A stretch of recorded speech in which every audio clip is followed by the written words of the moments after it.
Un hermoso y bendecido lunes. Ya estamos en el segundo día de esta semana. Y hoy estaremos entrando ya al lugar santísimo. ¿Qué tenía ese lugar? ¿Qué era lo que sucedía con aquellas personas que entendían esa manifestación? ¿Cuál era el propósito de que el sacerdote entrara a ese lugar? ¿Cómo es de que tenía que estar el pueblo de Dios? Y bueno, esto es precisamente lo que hoy entendemos del suceso de 1844, que nuestro sumo sacerdote, nuestro real sumo sacerdote, Cristo Jesús, fue lo que hizo, dio el paso al lugar santísimo, donde ahora nosotros también deberíamos estar como el pueblo de antaño. Y bueno, para este estudio, una vez más, nuestro amigo y compañero y colega, el pastor Palomino, está aquí con nosotros. Pastor, bienvenido. Gracias, pastor. Bien, pues para dar inicio a este estudio, como siempre, nuestra costumbre es tener una oración y un pedido a Dios. Amén. Oremos. Amado Dios, queremos darte gracias, Señor, por darnos la oportunidad de estudiar la escuela sabática y también de compartirla a través de este medio. Te quiero pedir, Señor, de forma especial por cada hermano y cada hermana que está viendo este programa, que tú, Señor, puedas concederles la comprensión de tu palabra. Ayúdanos, Señor, a todos porque lo necesitamos.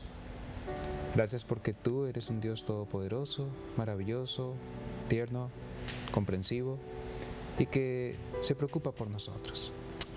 Ayúdanos, Señor, para poder entender el lugar de la expiación en nuestras vidas. Lo rogamos en Cristo Jesús. Amén. Amén. Amén.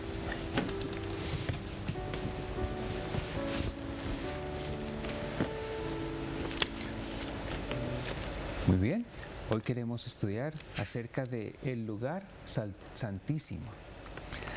Para iniciar esto, quiero invitarles a leer juntos Levítico 16:21. Levítico 16:21, primeramente, y vamos a ver lo que nos dice allí la palabra del Señor. El Levítico 16 justamente nos habla del día de expiación. Y ustedes miren allí del versículo 21 y notarán algo interesante. Dice, pondrá a Aarón sus dos manos sobre la cabeza del macho cabrío vivo y confesará sobre él todas las iniquidades de los hijos de Israel, todas sus rebeliones y todos sus pecados. Así los pondrá sobre la cabeza del macho cabrío y lo enviará al desierto por medio de un hombre destinado para esto. Ahora, sigamos ahora al 29. Esto tendréis por estatuto perpetuo. En el mes séptimo, a los 10 días del mes, afligiréis vuestras almas, y ninguna obra haréis, ni el natural, ni el extranjero, que habita entre vosotros, porque en este día se hará expiación por vosotros, y seréis limpios de todos vuestros pecados delante de Jehová. Voy a dejar allí una pausa. Si ustedes notan, en el versículo 29 y en el versículo 30 se nos está mencionando dos cosas allí importantes. Primero, dice que hay un día que es el día de expiación. Ahora, ¿qué significa expiación? Esta es una palabra poco utilizada, una palabra que quizá no conocemos la mayoría de nosotros, no la usamos. Y buscando en el diccionario, allí nos dice lo siguiente: expiación es borrar las culpas por medio de un sacrificio. O sea, es borrar culpas, pero no borrarlas así nomás. Es por medio de un sacrificio, alguien que toma nuestro lugar. Eso lo dice el mismo diccionario de la Real Academia Española. Es interesante. Ahora, teniendo claro que es expiación, ahora nos dice la fecha. Dice que es en el mes séptimo a los 10 días del mes. Ahora, cuando menciona el mes séptimo no se está refiriendo a julio. Cuando nosotros contamos los días, ustedes recordarán que los meses empezamos en enero, febrero, marzo, abril, mayo, junio, julio. En este caso sería. Pero aquí está hablando del séptimo mes judío. Ustedes recordarán que el séptimo mes judío comienza alrededor de marzo. Y si contamos hacia adelante, realmente el séptimo mes del que nos está hablando acá es entre los meses de octubre, septiembre y octubre. Por eso mismo, el mes de septiembre se llama septiembre, porque en la Biblia es el séptimo. El origen del nombre septiembre es séptimo, como lo es octubre, el octavo, y noviembre, el noveno, y diciembre, el décimo. Solamente que por tradición todo se ha corrido. Pero en realidad es más o menos en septiembre y octubre. Por eso, los 2300 tardes y mañanas se cumplieron en el mes de octubre, en el día 22 del año 1844, porque el séptimo mes va variando entre septiembre y octubre de acuerdo a los tiempos. Muy bien, ahora teniendo esto en mente, sigamos leyendo. Vamos a continuar la lectura donde la dejamos. En el versículo 31 vamos a continuar. Día de reposo será para vosotros, y afligiréis vuestras almas. Es un estatuto perpetuo. Hará la expiación el sacerdote que sea ungido y consagrado para ser sacerdote en lugar de su padre. Se vestirá con las vestiduras de lino, las vestiduras sagradas. Entonces, de acuerdo a lo que nos está diciendo acá, tenemos con toda claridad cómo es que se hacía este proceso. Ahora, dice allí que se le llama día de reposo a este día. Y un día de reposo en el idioma original dice Shabbat, dice sábado. No es que se esté refiriendo al séptimo día de la semana que nosotros guardamos como cristianos adventistas, sino se refiere es a un día que caía cualquier día de la semana, podía ser lunes, martes, miércoles, jueves, viernes, etc., hasta el mismo sábado, y se le llamaba Shabbat porque era un día que no se trabajaba. Shabbat en hebreo es el equivalente a lo que nosotros le llamamos en nuestro idioma español día feriado o día festivo. Son días de no trabajo laboral para dedicarse a una actividad. Entonces, no se refiere al séptimo día de la semana, sino a un día que podía caer cualquier día de la semana. Ahora bien, vamos a Hebreos capítulo 9, y vamos a mirar allá en el Nuevo Testamento, Hebreos capítulo 9, al final de la Biblia. Hebreos capítulo 9, que es nuestro libro de texto de esta lección, Hebreos 9, y vamos a leer del 23 al 28. Fue pues necesario que las figuras de las cosas celestiales fueran purificadas así, pero las celestiales mismas con mejores sacrificios que estos. Porque no entró Cristo en el santuario hecho por los hombres, figura del verdadero, sino en el cielo mismo, para presentarse ahora por nosotros ante Dios. Y no entró para ofrecerse muchas veces, como entra el sumo sacerdote en el lugar santísimo cada año, con sangre ajena. De otra manera le hubiera sido necesario padecer muchas veces, desde el principio del mundo. Pero ahora en la consumación de los tiempos se presentó una vez para siempre por el sacrificio de sí mismo para quitar de en medio el pecado. Y de la manera que está establecido para los hombres, que mueran una sola vez, y después de esto el juicio, así también Cristo fue ofrecido una vez para llevar el pecado de muchos, y aparecerá por segunda vez sin relación con el pecado para salvar a los que le esperan.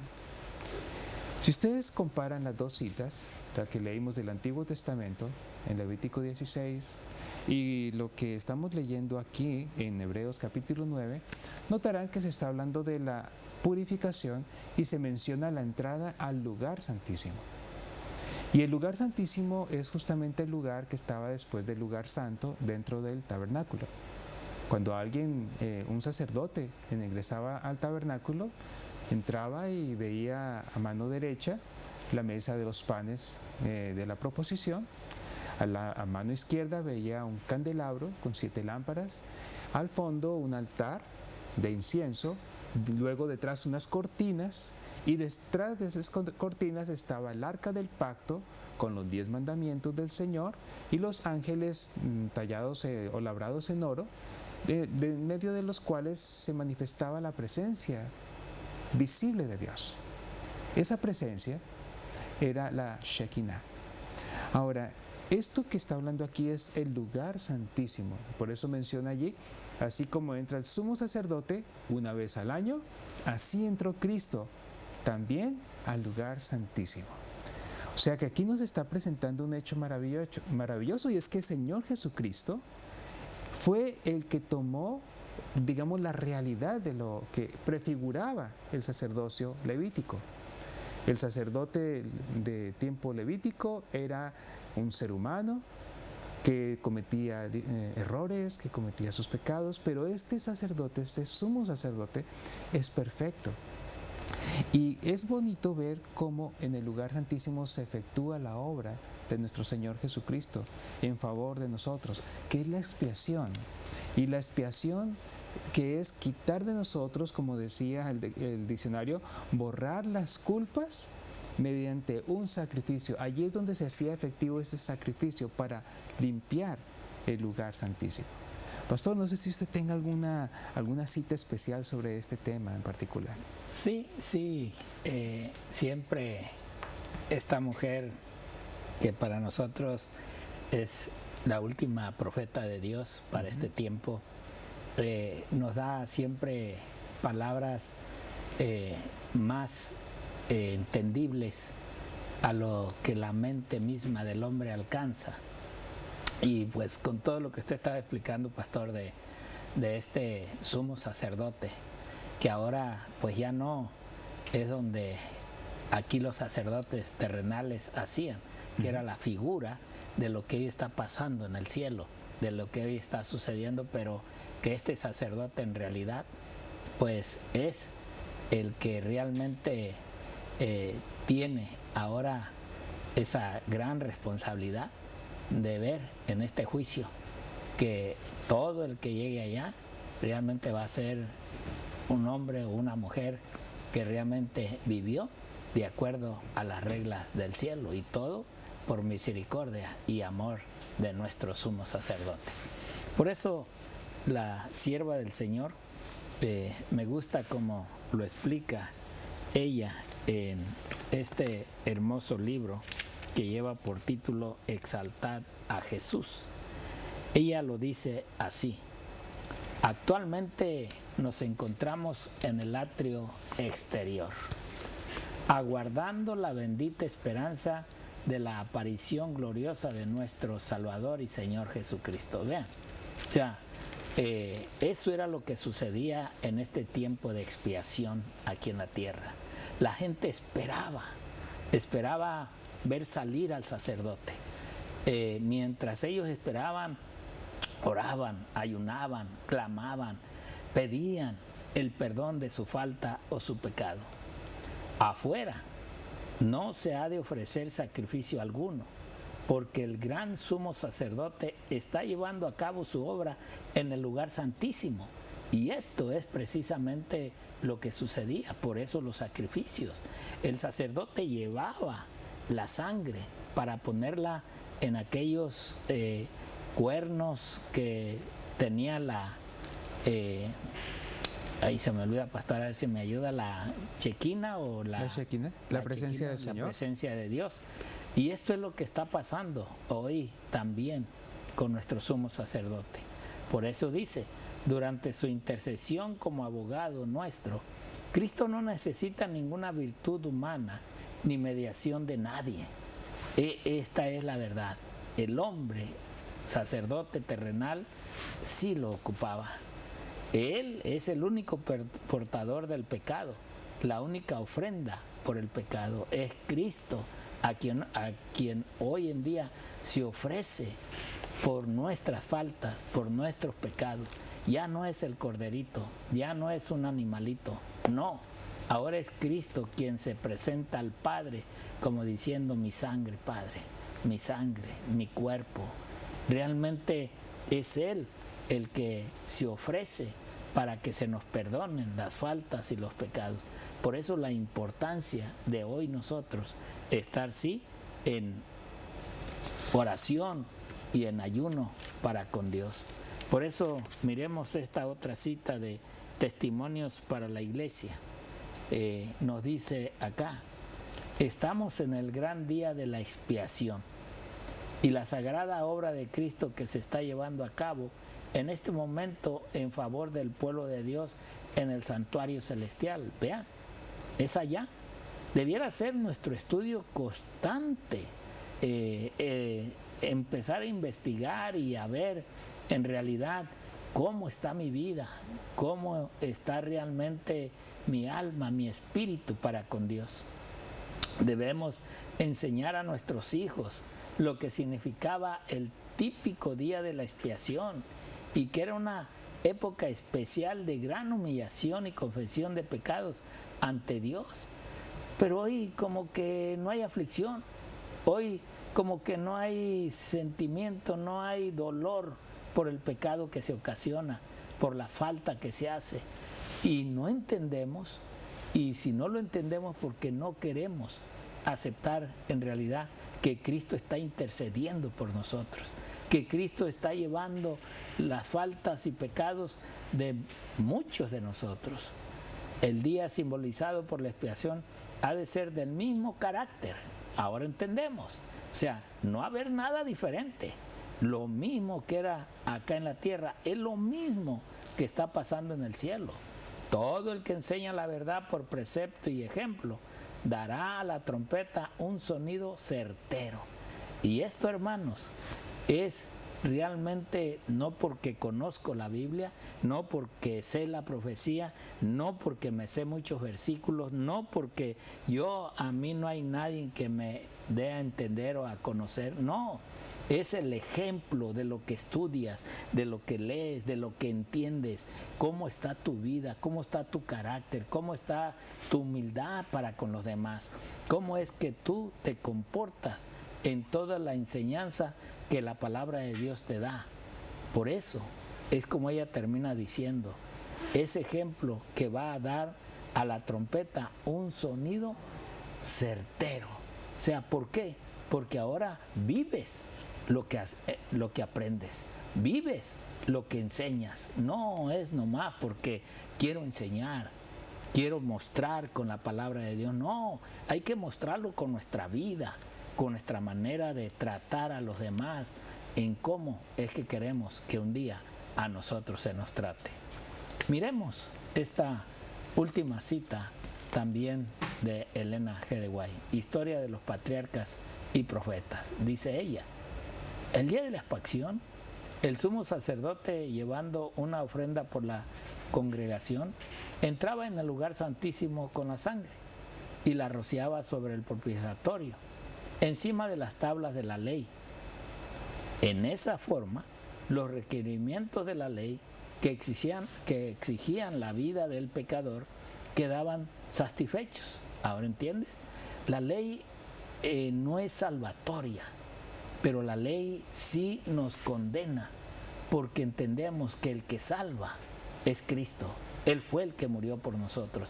Pero la ley nos está marcando el paso, nos va diciendo realmente quién somos, cómo vamos en el camino del cristianismo, cómo estamos haciendo o viviendo para llegar a cabo a aquellas promesas que Cristo nos ha dejado. Por eso ella dice, entonces, en su carácter de mediador, el sacerdote tomaba los pecados sobre sí mismo y salía del santuario llevando sobre sí la carga de la culpa de Israel. Ahora entendemos que así fue en la cruz del Calvario. Allí fue donde Isaías dice que Él cargó con el pecado del mundo. Él, por eso, es el que está oficiando para nosotros y poder estar limpios ante la presencia del Padre.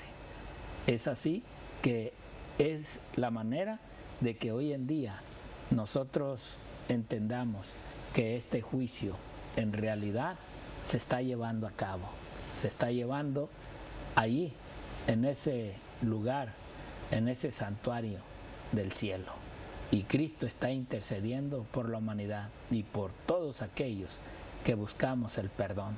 Busquemos cada día al Señor, y cuando sintamos que está con nosotros, arrepintámonos en realidad del perdón o las faltas que se han cometido. Por eso quiero hacerte a ti una invitación donde tú mismo reconozcas lo bien o lo mal que estás haciendo o que has dejado de hacer. Así es como cuando tú reconozcas tus faltas, entonces dirígete al Señor, pídele perdón, pídele por tus faltas, por tus pecados, reconcíliate con Él, así como todos buscamos esa reconciliación en amor, en paz, con todos nuestros semejantes. Que Dios te bendiga y el Amén. Señor te guarde. Amén.